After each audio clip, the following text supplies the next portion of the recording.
I'm conducting a little experiment here today, just to show how easily people overreact on the internet. Mind you, this is just an experiment. I probably shouldn't do this because I know it's not going to go well for me, but I've already committed myself, so let's see how this goes. Stanley Kubrick is overrated.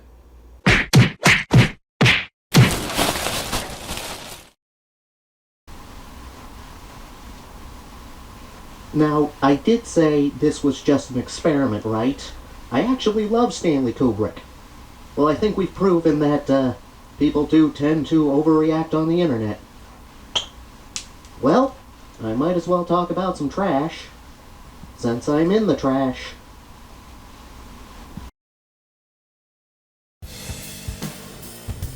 Kill everyone now. Condone first-degree murder. Advocate cannibalism. Eat shit.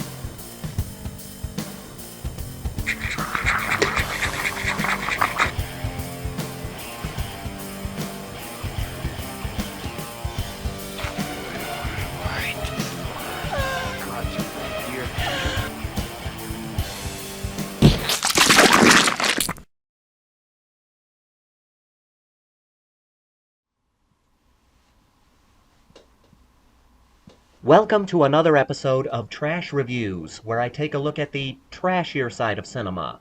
We're diving into Troma entertainment again today, and in this video, we have what would be considered Troma's most notorious movie, The Toxic Avenger. Okay,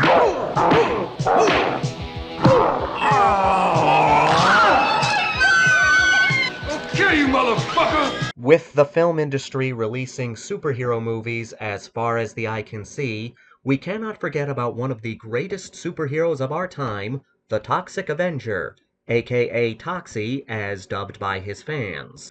Troma Entertainment was founded back in 1974 by Lloyd Kaufman and Michael Herz.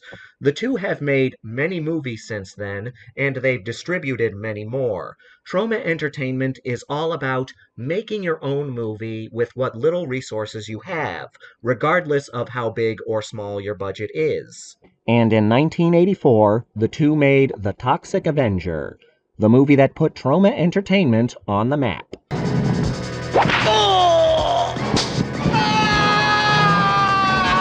What I respect the most about The Toxic Avenger is that it only had a budget of $475,000.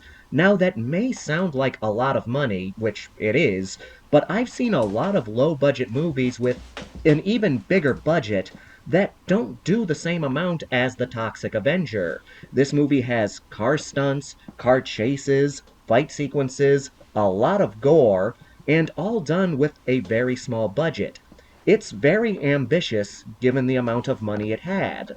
Welcome to Tromaville, toxic waste dump capital of the world. Toxic waste seems to be a big theme in Lloyd Kaufman's movies. We also see it in the Class of Nukem High films.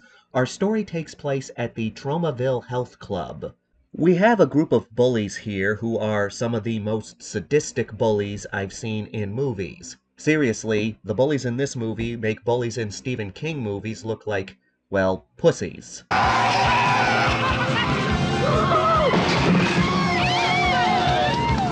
There's a lot of crime and corruption in Tromaville. We have human trafficking, we have drug dealing, the bullies like to play this sick game where they run over pedestrians for points, kinda like in Death Race 2000, and the mayor is the most corrupt of them all. And then there's this weird, weaselly, perverted, goofy nerd, Melvin, who works at the Tromaville Health Club. Okay, that'll be good for me too, because I gotta clean the toilets in there anyway around that time. Good, it's a date. See you then. Okay. Due to a rather convoluted prank played on Melvin by the bullies, he ends up dressed in a ballerina outfit, making out with a sheep, which thus results in him jumping out of a window and landing into a barrel of toxic waste. Just roll with it. After a very impressive fire stunt, especially for such a low-budget movie, the chemicals cause Melvin to mutate into the deformed yet lovable superhero, the Toxic Avenger.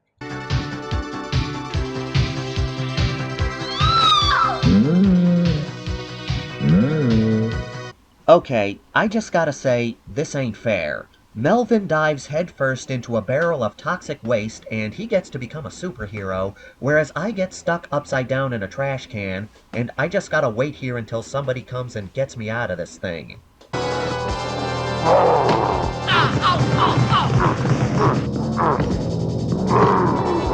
Well, maybe I don't have it that bad. At least my nutsack isn't being used as a punching bag. It would still be nice if my clumsiness turned me into a superhero for once. Like I said, I admire the ambition of this movie. You can tell that Lloyd Kaufman did what he could with what he had, and he did a good job. The gore effects here are cheap, but well done, and the stunt work is also really good, like the fight sequences or this particular car scene, with some pretty impressive stunt work.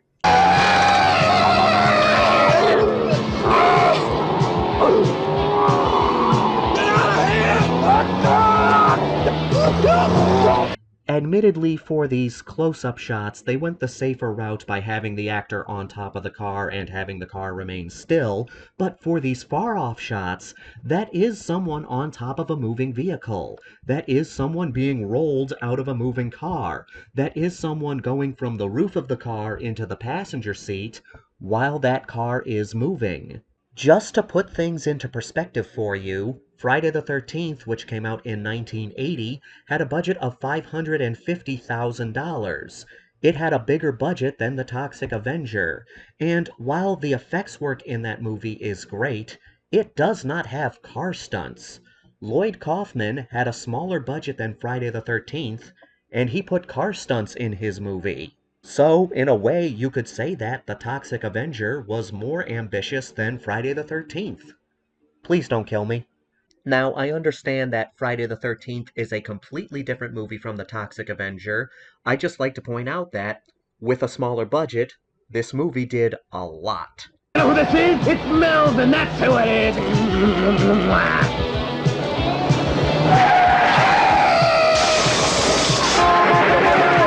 Now, this being a Troma movie, especially a Lloyd Kaufman directed Troma movie, it does have a lot of the Troma tropes. There's a lot of bad taste humor, there's a lot of raunchy humor, there's a lot of nudity, there's a lot of gore, but there is also a wholesomeness to this movie. This comes from the Toxic Avenger himself. He starts out as this weird, nerdy guy who's just happy. And that's one of the main things that bugs the bullies. When he turns into the Toxic Avenger, one of his superpowers is he can sense evil. And whenever he finds an evil person, he has this urge to murder them violently. Looks like I got a strawberry thick shake over here. What do you got? I got a pizza with the works to go, Jimmy. While he is a crazed monster that kills bad guys in very gory ways, he also helps little old ladies across the street, helps people open jars. He just wants to help people. He befriends a blind woman that he saved, and the two of them develop a romantic relationship. And let me ask you, what's more wholesome than seeing a blind woman hump a radioactive, melted, deformed monster man?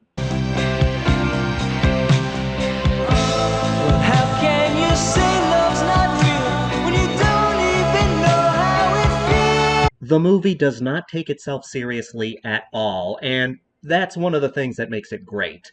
Lloyd Kaufman and Michael Herz knew what they were making when they made Toxic Avenger. This is a cartoon, a live-action, gory, sleazy, tit-filled cartoon. Which is ironic because this gory, sleazy movie went on to inspire a children's cartoon series. Toxic Crusaders! Toxic Crusaders! Yeah, I would have watched that too. Now, there is a remake of Toxic Avenger coming out, directed by Macon Blair, the guy who directed Murder Party, Green Room, and Blue Ruin, some very depressing movies there.